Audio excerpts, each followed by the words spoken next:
Q band असे म्हणतात.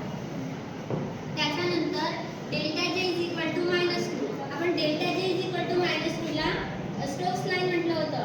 Delta जे इज इक्वल टू -2 मध्ये स्टोक्स लाईन आणि डेल्टा जे इज इक्वल टू -2 याला ओ ब्रांच किंवा ओ बँड असे म्हणतात.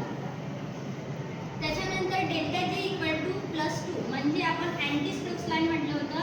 डेल्टा जे इज इक्वल टू +2 याला एस ब्रांच किंवा एस बँड असे